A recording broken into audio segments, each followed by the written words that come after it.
Bonjour à tous et bienvenue sur Canal Austral cette semaine dans l'émission culturelle de Canal Austral où on va parler de médecine aujourd'hui, on va parler de l'humanitaire aussi aujourd'hui et pour ça je ne pouvais pas trouver mieux que d'inviter ici même à Bassin-Labour chez Canal Austral le docteur Koïcha que vous connaissez bien. Hein. Bonjour docteur.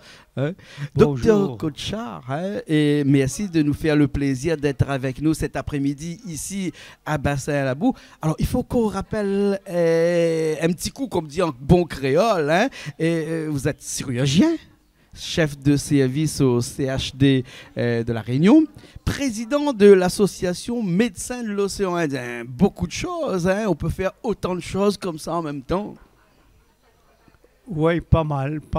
Je reconnais que ouais, j'ai fait pas mal de choses, oui. Ouais. Et je pense que je n'ai pas encore fini, comme on dit en indien, mon karma. Karma, exactement. Hein. Vous parlez malgache, bien entendu. Vous parlez français. Allons, moi, gache. Ah, quel. Bon. Et parlez français, vous parlez créole aussi. Donc, si je mélange un petit peu le créole et le français et que je rajoute un petit soupçon de malgache dans notre interview, Timanena. Timanine, ça veut dire que c'est pas grave. Voilà, exactement. Hein. Et votre carrière a commencé en tant que chirurgien. Hein. Qu'est-ce qui vous a donné l'envie d'aller dans l'humanitaire? Eh bien, ma réponse est toute simple. Je crois que dans chaque âme de médecin, dans chaque personnage de médecin, il y a un embryon humanitaire. On est médecin, mais avant cela, on est humanitaire dans son ADN. Oui. Le problème, c'est qu'il faut qu'un jour ou l'autre, cet ADN se découvre. Et je pense que dans l'âme de chaque médecin, il y a une âme d'humanitaire. Condition sine qua non, comme on dirait en bon latin, l'humanitaire et la médecine fait bon ménage. Ouais. Et je vais même vous faire une toute petite confidence que je vais essayer de résumer parce que vous allez inévitablement poser la question qui vous a poussé à devenir médecin. Le canard répond à ma place. Un petit peu. Mais on l'entend pas, avec ce genre de micro, on l'entend pas trop. Et alors, c'est très simple, je vais vous donner ma réponse. Ma vocation humanitaire, elle est née en 1952, lorsque Raoul Follereau, dont le nom vous ne dit rien, non. C'est le père de la lutte contre la lèpre dans le monde. C'est la fondation Raoul Follereau. Le père Follereau, pas le père, monsieur Follereau, il n'est pas curé. Monsieur Follereau est venu à la cour de l'école des frères Saint-Joseph nous parler de sa lutte contre la lèpre. Quand je l'ai écouté, je me suis dit, je vais être médecin. Point final, c'est tout. Je donne ma vocation de médecin à Raoul Follereau, qui est décédé depuis ce temps-là. Et vous étiez chirurgien avec une spécialité? Je fais partie de cette race de chirurgiens où on apprenait à tout opérer. Les spécialités. Un chirurgien généraliste, ça existe? Généraliste, ça existe. Ça existe? Ça n'existe plus, mais de mon temps, ça n'existe plus. Ça existait. Il fallait être bon en tout, savoir opérer le crâne jusqu'à l'ongle incarné. Ah ouais. Les années d'études étaient bien plus supérieures que maintenant ou moins supérieures que maintenant? Pareil. En durée, dans le temps, pareil? Pareil. J'ai toujours dit que la chirurgie, c'est Bac plus 15. Bac plus 15. Et même presque, on apprend encore tous les jours, c'est ça? On n'a jamais fini d'apprendre. Jamais fini d'apprendre, exactement. Vous étiez aussi chef de service au CHD. Et quand on est chef de service, on délaisse un petit peu son métier primaire qui est la chirurgie ou bien on continue encore à opérer? On continue à opérer. La chirurgie est quelque chose d'indispensable aux chirurgiens, sauf lorsqu'il commence à trembler de ses mains. Et que justement, je devrais venir à ça. Hein? Est-ce que les mains d'un chirurgien est presque égales aux mains du guitariste ou du pianiste lorsqu'il... Oh là là là là là là. Est-ce que... La question est vache.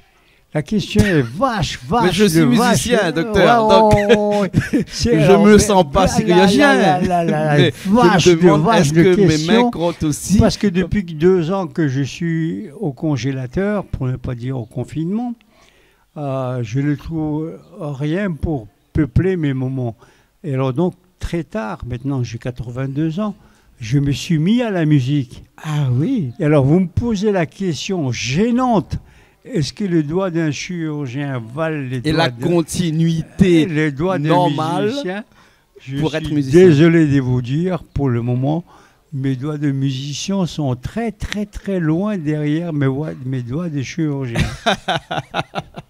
Mais ça viendra, hein, ça viendra, hein, ça viendra, Inch'Allah, comme on dit. Hein. On va parler un petit peu plus de ce qui a fait votre vie, qui a comblé votre vie au-delà de votre métier professionnel qui est chirurgien. Mais ce qui a vraiment comblé votre vie, c'est tout ce qui est l'humanitaire avec cette association Médecins de l'Océan Indien où vous avez sillonné l'Océan Indien pour aller soigner des gens, hein, un petit peu partout, hein, et notamment à Madagascar. Hein, on va dire, c'était un de vos plus beaux moments?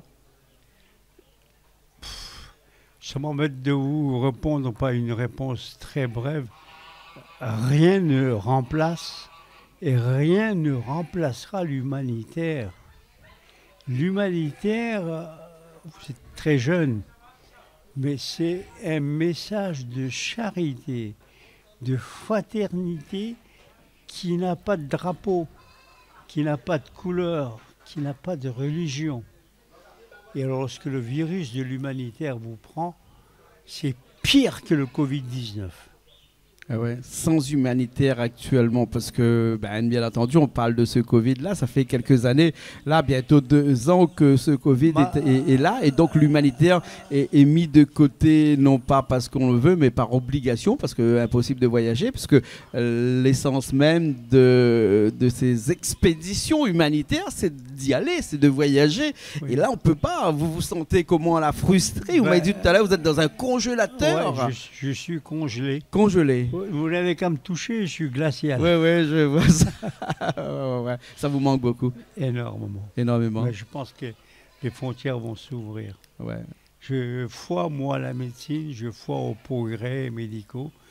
Et je pense que plus que le vaccin, à mon avis, en moins de 2 ou 3 mois, on trouvera le médicament miracle contre le Covid-19. D'accord. Et je pense que les Indiens l'ont déjà trouvé. Inch'Allah. Voilà. Inch'Allah. Non, mais avant. On est entre nous là, justement là. Je vous tiens. Oui, je sais, mais vous n'êtes pas diabétique, docteur. Et juste entre nous, une anecdote qui s'est produite pendant toute cette vie dans l'humanitaire comme ça, ou bien sinon l'un des plus beaux moments que vous avez passé lorsque vous étiez dans l'humanitaire, dans vos expéditions humanitaires comme ça. Je vais vous raconter une chose. J'ai opéré au Mozambique une femme d'une 40aine d'années, d'une très grosse intervention chirurgicale. À la sortie du bloc opératoire, ça se passe au Mozambique. Je me retrouve face à face avec la mère de l'opéré. Et avec la traductrice qui était la surveillante du bloc opératoire, je lui ai dit de dire à la mère que sa fille est sauvée, que je pense à mon avis ça sortira. La réponse de la mère n'a pas été un remerciement à mon égard. Elle a joint les 2 mains vers le ciel et a dit « Dieu a écouté ma prière ». Et c'est là qu'on se rend compte qu'on n'est que l'instrument de Dieu. Ah. Voilà, vous me laissez? Bien sûr. Merci beaucoup, docteur. Docteur Concha qui est pressé parce qu'il veut aller manger là. Nous, on se retrouve la semaine prochaine dans une nouvelle émission. Et bien là, le docteur, il passe devant la caméra et tout. Pas de problème. On est sur Canal Austral. On a l'authenticité, on a du réalisme. Pas de télé-réalité, hein, mais en tout cas, nous, on se retrouve la semaine prochaine dans une nouvelle émission, toujours culturelle, sur Canal Austral, bien entendu. Allez, à la semaine prochaine.